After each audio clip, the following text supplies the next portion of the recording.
All right, my friends, so I am at my house in my basement, and let's see, am I looking at you there? Yeah.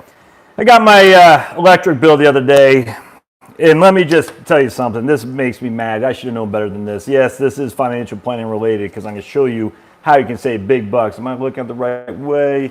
Yeah, all right, so I'm going to show you my electric bill. Let's see if I can't flip this over. Yep, there we go. And what you can see is right there, August. The number of watts, kilowatt hours right there. We used 95 in August. Last year we used 76. 95, 76. And there you go, 2,600 kilowatt hours for the month of August. You go down last year and we used 2,060. That does not make me happy at all, not in the least. And I'm going to show you something. Look at this. So here is your charges. So here's your kilowatt hours. So the first 500 kilowatt hours is basically 7.5 pennies for a kilowatt hour. Your second 500 kilowatt hours is roughly 7.4 cents. And next 1,600 kilowatt hours is 0.86 cents. So that's a pretty significant bump. That's about a 15%, something like that, bump. I don't like that because that's just wasted money. And I said, what is going on? Let me show you my thing again because it's going to be tough for you all to see. And I got my watermarks on here. But basically, obviously you can see, and this is in June, or I should say March, April, May, when we don't have the electricity working. Here's when you got your, we use natural gas for heat, but still we have a lot of the fan that kicks on the heat and whatnot. So you can see pretty big bumps right there in terms of summertime, and then a little bit in the wintertime. Our natural gas bill, we use natural gas for heat, and that sucker gets pretty big in, I guess, December and January. But we do insulate. We have multi-insulation. I'm very cognizant of insulation. I think it's R54, something like that we have up in the attic. Anyway, so what's the culprit? Well, let's take a look here, my friends. It's this guy, that dehumidifier. Now in Georgia, it's very hot and humid, all right? So in Georgia, the humidity can really eat you alive. And so this is what's causing it, is a dehumidifier. Now I like my dehumidifier. We lived in a house in New Jersey where they didn't have a dehumidifier when we moved in there. And that sucker, man, it was bad in the basement. It was moldy and whatnot. And so, and they didn't know how to fix it. So all they did is put a dehumidifier in. So we got that guy. I'm going to show you something though. Watch this. What is that's causing that? So if you come down here, this is called a kilowatt, all right? And so we're going to go down here, show you the kilowatt, because this is probably your favorite, this is the best investment you can make, your best tool, all right? So kilowatt, it shows you how many volts you're running. So right here, we're running 122 volts, US outlet, 120 volts.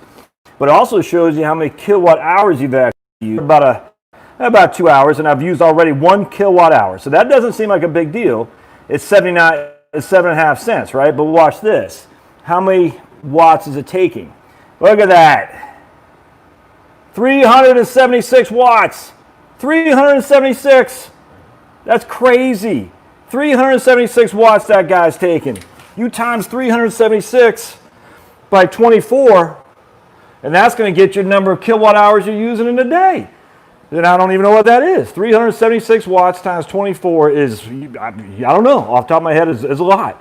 So think about it. If you have a 60-watt incandescent light bulb and you run that puppy all day long, 24 hours a day, that takes 1.4 kilowatt hours of electricity in any given 24-hour period.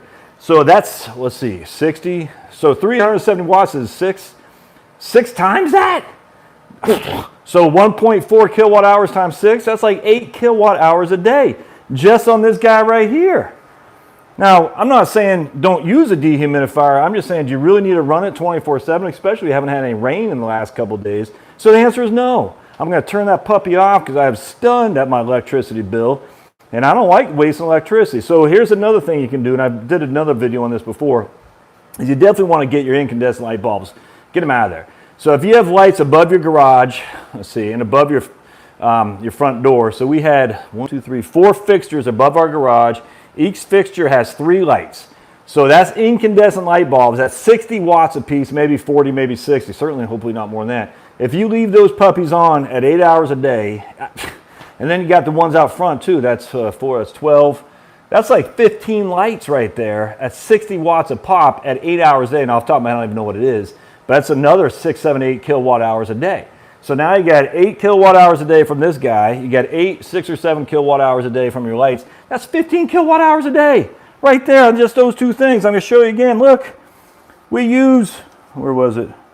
95 kilowatt hours a day. That's the wrong answer. That's just a complete, well, that's just my basement. That's where all the kids play.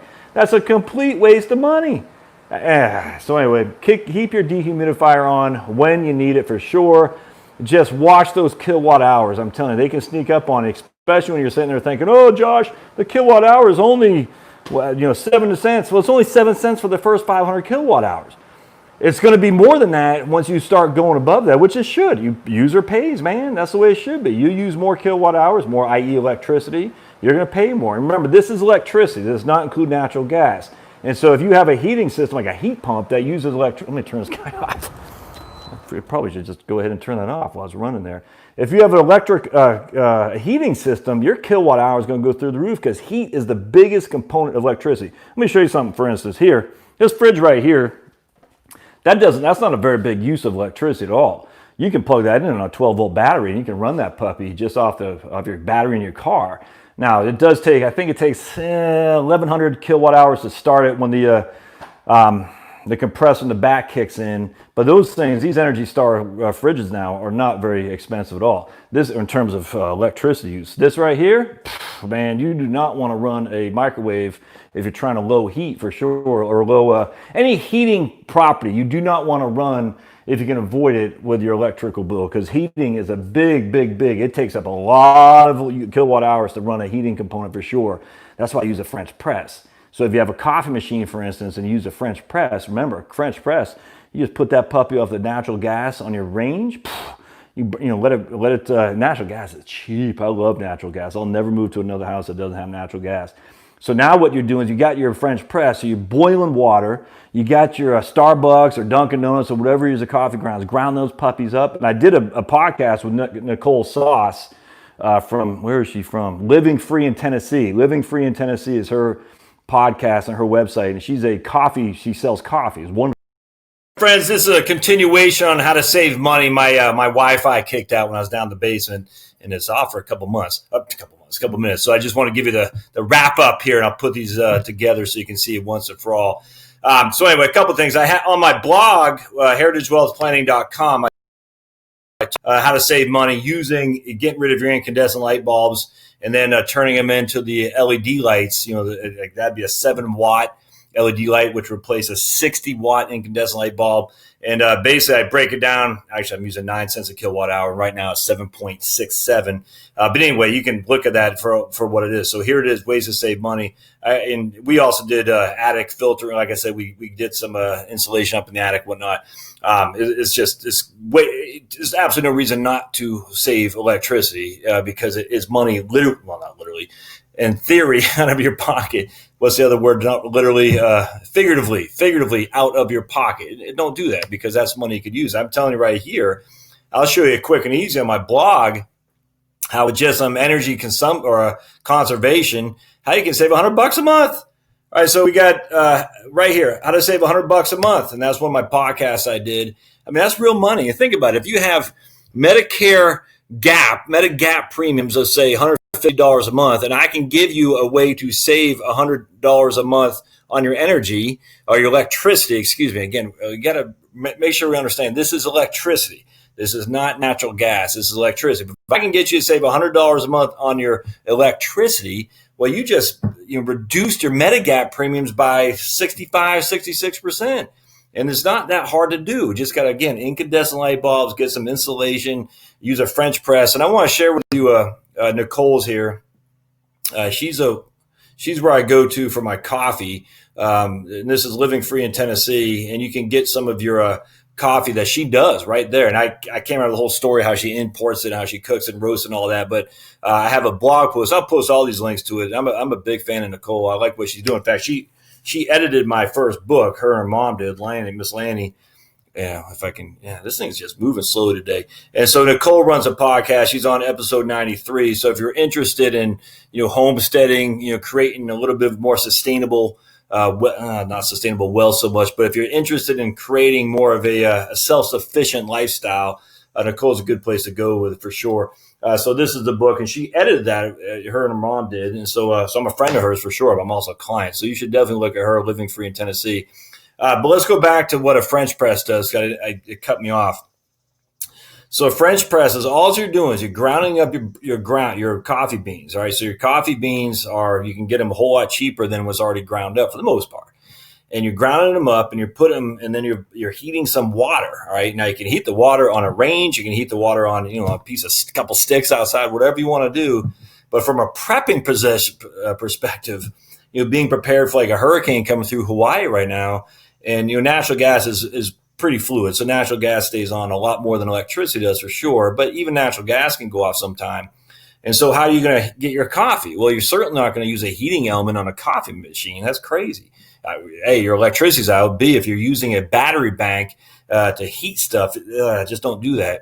And so what you want is a French press, because all you need to do is take ground beans, you ground them up, you put them in this, and it can be an insulated, essentially plunger kind of material. So you're actually plunging it, and the coffee that comes out of that is just freaking awesome. I mean, it's just fantastic. It's fresh, it's wonderful, it's cheap. You can do it in emergencies. It's just a wonderful, wonderful mechanism to have your coffee.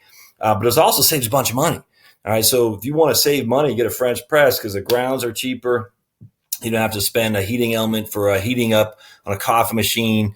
Most coffee machines, they'll kick off, at least the Keurig I use. We use Keurig too. So the Keurig I use will kick off once you're done. That's not that huge expense. But I'm telling you, every little bit helps, especially if you're retired on a fixed income. Get a French press without question.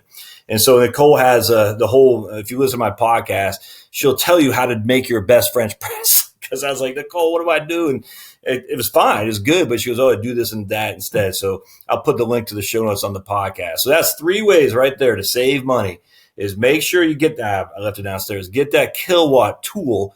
I think it's like $10 on Amazon. I'll put a link in the notes. One of these days I'll be an Amazon affiliate where if I sell it, then I'll get a commission, but I'm not right now. So anyway, go to Amazon.com. I'll put the link. Get the Kill-Watt. Probably want 2 or 3 of them. You want to plug it in anything that uses electricity. So here's this light bulb, and this is a 4-watt LED light. All right, so that's used. I don't keep it on that much, but just think about it. If you're running 4 watts, or is it 5? Let's just say 5. 5 times 24. So I'm using 120 watts if I ran that 24/7. That's basically 1/10 of a kilowatt hour for that guy. Now, if I had a 60-watt incandescent light bulb, that's 1.4 kilowatt hours. You see the difference there? That's a significant difference. It's just no debate.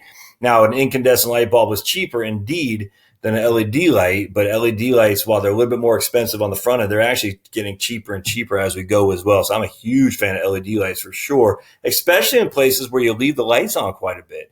Like I said, your front porch or something like that. All right, so that's one.